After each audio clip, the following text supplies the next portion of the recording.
Hi ඔයාලට කොහොමද මං ඔන්න අදත් ඔයාලට රීඩින් එකක් අරගෙන ආවා. අද රීඩින් එකෙන් අපි බලන්න යන්නේ ඔයා මේ වෙලාවේ ඔයාගේ තියෙන රිලේෂන්ෂිප් එකේ මොනාම හරි ප්‍රශ්නයක නම් ඉන්නේ. ඒ ප්‍රශ්නෙත් එක්ක කොහොමද ඉස්සරහට ඔයාලගේ රිලේෂන්ෂිප් එක යන්නේ, කොයි විදිහටද ඒ ප්‍රශ්න විසඳෙනවා නම් විසඳෙන්නේ, අන්න ඒ දේවල් මේ රීඩින් එකේ ඔයාලට බලා ගන්න පුළුවන්. ඉතින් ඔයාලට වෙනද වගේම ෆයිල් දෙකක් තියෙනවා මෙතන A, B කියලා. මේකෙන් ඔයාගේ වැඩියෙන්ම හිත යන ෆයිල් එක සිලෙක්ට් කරගන්න මුලින්ම. ඒ සිලෙක්ට් කරගෙන ඉවර වෙලා වීඩියෝ එකේ ඉස්සරහට ගිහින් ඔයා සිලෙක්ට් කරගත්තු ෆයිල් එකට අදාළව රීඩින් එක ඔයාට බලන්න පුළුවන්. එහෙනම් මුලින්ම ඔයා මේ පේන කාඩ් දෙකෙන් එකක් සිලෙක්ට් කරගෙන ඉන්න.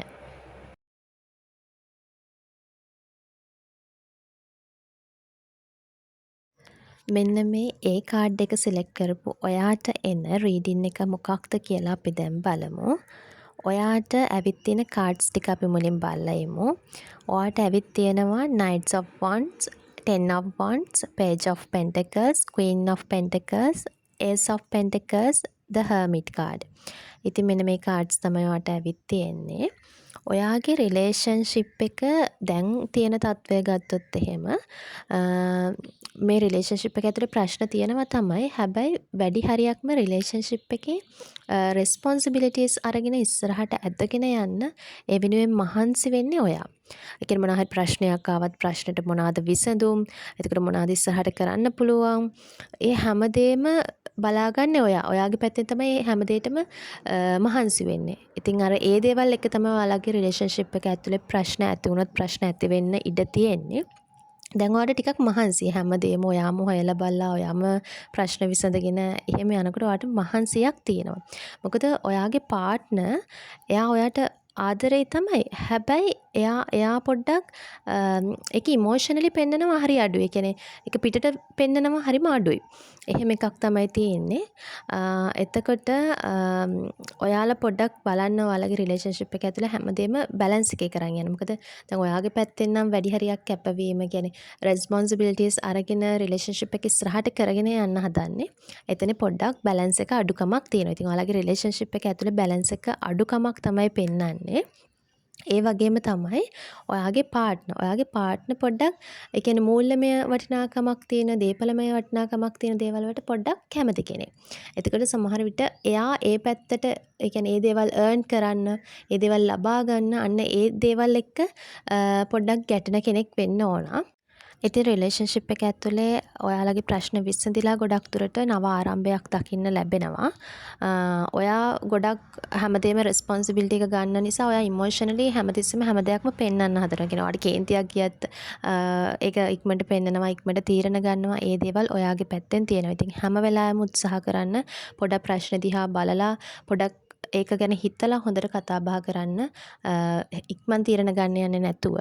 මොකද නව ආරම්භයක් පෙන්නනවා ඔයාලගේ රිලේෂන්ෂිප් එක ඇතුලේ. ඉතින් ප්‍රශ්න හැමින් විසඳලා යයි කාලයක් ගත වෙයි. ඊට අමතරව ඔයාට ඒ කියන්නේ මේ තියෙන ප්‍රශ්න ගැන ඒ දේවල් ගැන තනියම හිතන්න ඔයාලට ඉස්සරහට කාලයක් එනවා.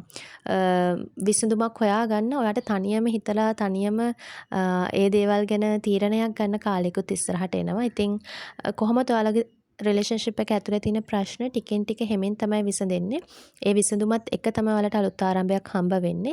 ඉතින් ඉවසීමෙන් ඒ කියන්නේ ඉක්මන් තීරණ ගන්න නැතුව රිලේෂන්ෂිප් එක ඇතුලේ හරි පරිස්සමෙන් යන්න කියලා තමයි ඔයාලට කියන්න තියෙන්නේ මේ කාඩ් එක සිලෙක්ට් කරපු ඔයාලට. මෙන්න මේ B කාඩ් එක සිලෙක්ට් කරපු ඔයාට එන රීඩින් එක අපි දැන් බලමු. ඔයාට ඇවිත් තියෙන කාඩ්ස් තමයි King of Wands, Two of Cups, Six of Pentacles, Two of Swords, Six of Cups, Five of Pentacles. ඔයාලගේ රිලේෂන්ෂිප් එකේ ගොඩක් වෙලාවට මේ වෙනකොට ඇත්තේ ගොඩක්ම ඒ කියන්නේ යම්කිසි එක්කෙනෙක් කියන්නේ ඔයා හරි පාර්ට්නර් හරි ගොඩක් වෙලාවට පාර්ට්නර් ඒ කියන්නේ ඔයාලගේ රිලේෂන්ෂිප් එක ඇතුලේ ගන්න ඕන ඩිසිෂන් ගොඩක් වෙලාවට එයා තමයි ගන්නෙ. සමහරක් වෙලාවට ඔයාගේ අදහස් ගැන ඒ ගැන අයිඩියා එකක් ගැන අහන්නේ නැහැ. එයාගේ ඩිසිෂන් එක තමයි අන්තිමට ක්‍රියාත්මක වෙන්නේ. මෙන්න මේ දේවල් එක්ක ඔයාලගේ මේ වෙනකොට රිලේෂන්ෂිප් එක ඇතුලේ පොඩි ප්‍රශ්න ඇති වෙලා තියෙන්න පුළුවන්. ඒ වගේම තමයි ඔයාලගේ රිලේෂන්ෂිප් එක ඇතුලේ මේ වෙනකොට ඔයාලා ඔෆිෂියලි ඔයාලගේ රිලේෂන්ෂිප් එකේ ඉස්සරහට යනවද? එහෙම නැත්නම් ඔයාලා තෝරගත්තු මාර්ගවල ඉස්සරහට යනවද කියන ඔප්ෂන් දෙකක් එක්ක ඔයගොල්ලෝ නතර වෙලා ඇති. ඒ කියන්නේ සමහරට ඔයාලගේ ගෙවල් වලින් ඔයාලට අකමැති වෙලා ඇති. නැත්නම් විවිධ හේතුන් මත ඔයාගේ පාර්ට්නර්ට හරි ඔයාට හරි රට යන්න සිද්ධ වෙලා ඇති. මොකක්ම හරි දෙයකින් ඔයාලා දෙන්නට ඒ කියන්නේ පාරවල් දෙකක යන්න මේ වෙනකොට සිද්ධ වෙලා තියෙනවා. ඔයාලා දෙන්නම එතන ඩිසිෂන් එකක් ගන්න බැරුව තමයි හිර වෙලා ඉන්නේ. ඔය දෙන්නම එකිනෙකාට ආදරෙයි. හැබැයි මෙන්න මේ බාහිර ප්‍රශ්න එක්ක ඔය දෙන්න ගොඩක්ම හිර වෙලා ඉන්නවා. ඉතින් ඔයාලට ඉස්සරහට කොහොමත් තියෙන්නේ ඔයාලා දෙන්නා එකිනෙකා එක පාරක ඉස්සරහට යනවද නැත්නම් ඔයාලා තෝරගත්තු ඔයාලා ජීවිතේ ආස පාරවල් වල ඉස්සරහට යනවද කියන එක තීරණය කරන්න තමයි. ගොඩක් වෙලාවට ඔයාලා තෝරගත්තු පාරවල් වල ඉස්සරහට යන්න ඉඩ තියෙනවා.